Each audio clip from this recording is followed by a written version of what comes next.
Hey YouTube, this is Garrowin again. This video is not about guns for a change. This video is about wiring a CB radio into your Ford Explorer. These steps are pretty generalized, although I am in a Ford Explorer, so the layout of your particular vehicle may be a little bit different. But anyway, I've got myself a little Cobra 19 Ultra 3. It's like a $30 CB radio that you can get from Walmart. I've got a 36-inch Road Pro steel whip antenna.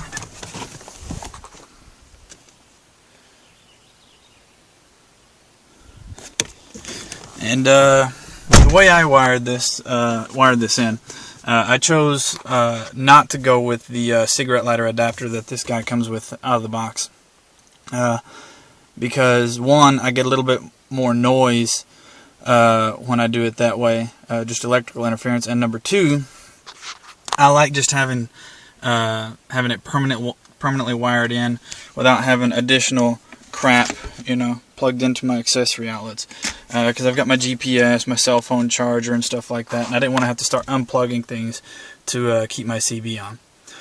So I guess I'll go ahead and show you guys the wiring path for right now.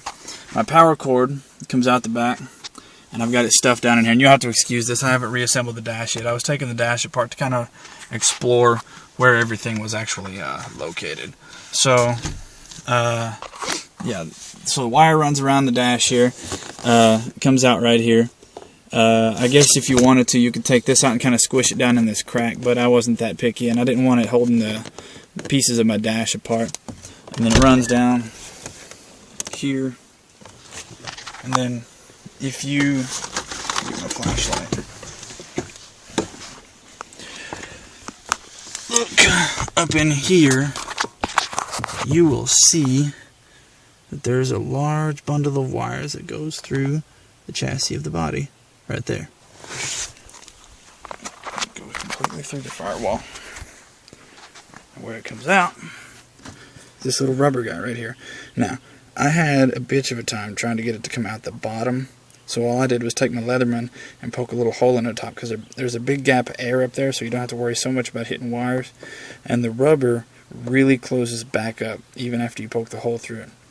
So my power cord just comes out there, runs up here. I've got the hot to the positive battery cable, and there's a grounding screw right there. The antenna, yeah, to excuse the mess, does the same kind of path. I've got it stuffed down because there's like a 6-inch gap down in here of just nothing but just foam cushion between the body of the car and your windshield, so you can kind of stuff your excess wire down in there, but mine runs down there, and then it just kind of pops out for like 6 inches here, and then the whole rest of it, I just lifted the inside of this up and ran it underneath here. This guy, if you just grab and pull real hard, will just pop right up.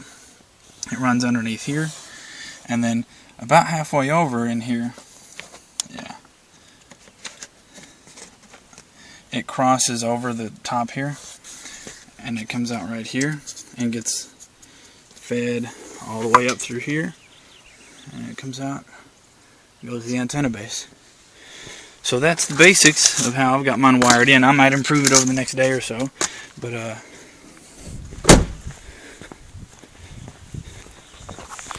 seems to work pretty good for me. I've got the little mounting bracket here that came with it flipped upside down, and I'm not going to wiggle it because I got it pretty good in place, but I got some industrial strength Velcro and wrapped around the underside of this and stuck the other half of it to the inside of this little recession right here, and just stuck the Velcro on the hanger to the Velcro that was on the dashboard of the car. And as you can see, it keeps it on there pretty good. I've never had any issues driving down the road. I've got my mic hanger. This one actually came with the car, and you know, obviously watching this video you can see mistakes that I made. I tried to screw it in a little too far to the right, and so I changed my mind, moved it back over here. I'm not real picky. I'm not going to sell this car anytime soon. But, yeah, that's how I wired my CB radio into my Ford Explorer. Now, if you're wondering about taking the dash apart, that's totally not necessary. I mean, you obviously could if you wanted to run it, you know, down in some of these holes, and maybe get the power cord a little more out of sight. But I'm happy with the way it ended up. I did have it ran through here. I had it come in the same basic path, but then here, and went through here, crossed over the edge here, and went through here. What I thought it might happen, but what basically started happening is every time the door would close and it would push that wire against the seam, it started cutting into the coating, and that was all I needed, was to ground out and short out my whole car because of my CB wire getting cut on the metal body of the car.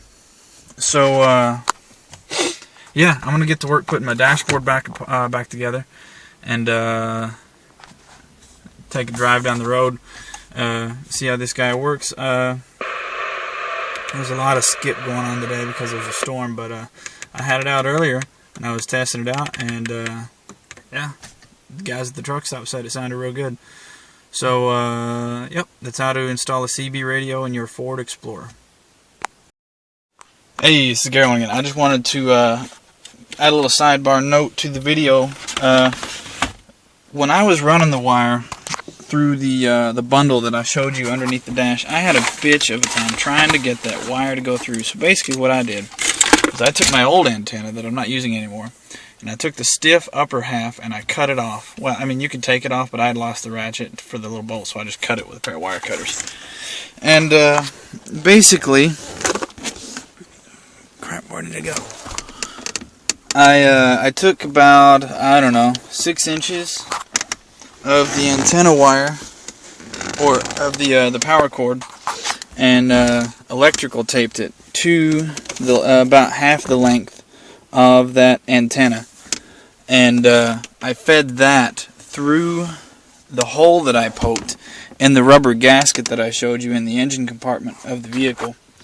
And I just kind of wiggled it around, and then I would pop into the inside of the car, and when I was finally able to see the other end of the antenna wire, or the antenna itself, I just reached up with a pair of needle nose pliers and grabbed hold of it and pulled it down, and it pulled the rest of the power cord through with it. Because the cords that are ran through there by default are packed so tight in there with electrical tape and everything around them that if just to feed this soft little wire through would have been impossible to do. So yeah, just a little hint: if you got, you know, one of these laying around, you can use the upper half of it if you don't care to bend the shit out of it, because you will bend it getting it through there.